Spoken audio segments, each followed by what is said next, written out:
Brantley, helping respond to the Ebola outbreak. I just remember saying, Kent, your test is positive.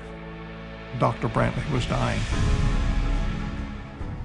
Not exactly what Dr. Kent Brantley signed up for when he traveled to Liberia, but he nearly lost his life. And now we get the story behind the headlines in a documentary produced by the organization he worked for.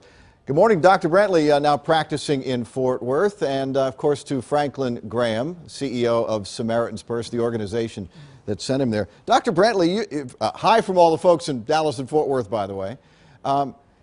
Thank you. Good morning. You thought you were going over there to basically do basic medical care for a country that was coming out of a civil war. It turned into a lot more than that.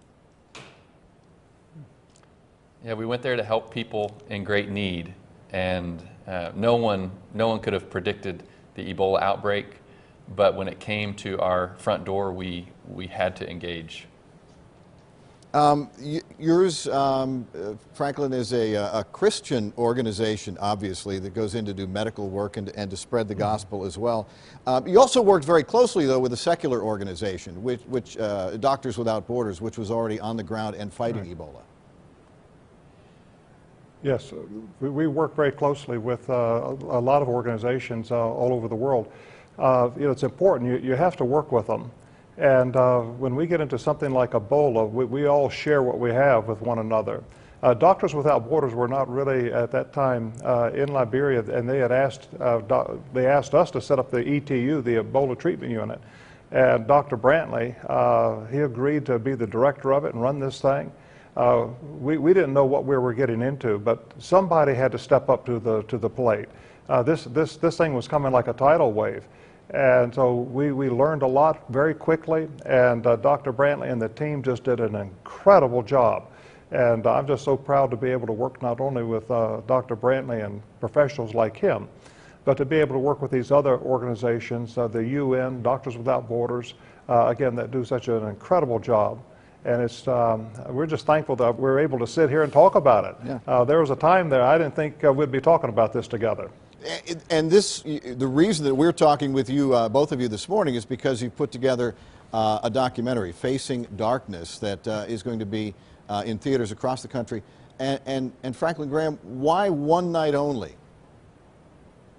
Well, it's the folks that we are working with, Fathom, they thought this would be a good way to market it. And so it's going to be on one night, and that's March 30th. And people can get tickets by going to facingdarknessmovie.com.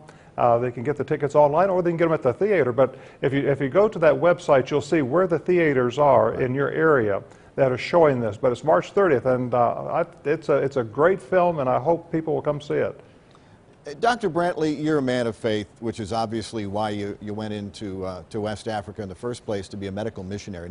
You could have been a dermatologist. Gosh, that would have been easy, you know.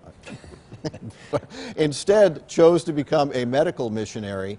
At any point did this test your faith and you go, why me, Lord? You know, yes, it tested my faith, but it wasn't a question of why me. It was a question of, okay, how serious am I about following Jesus? Am I going to stick with him when the going gets tough? And I heard an old missionary say one time, when the going gets tough, the tough go back to their calling. So, yeah, it was a trial of sorts, but I wanted to be faithful, and I experienced the faithfulness that God has through that really hard experience. And you can learn a lot more about that in the movie, March 30th, one-night event, Facing Darkness. And Franklin Graham, please give love to a lot of people here in Texas to your dad as well. We appreciate you joining us.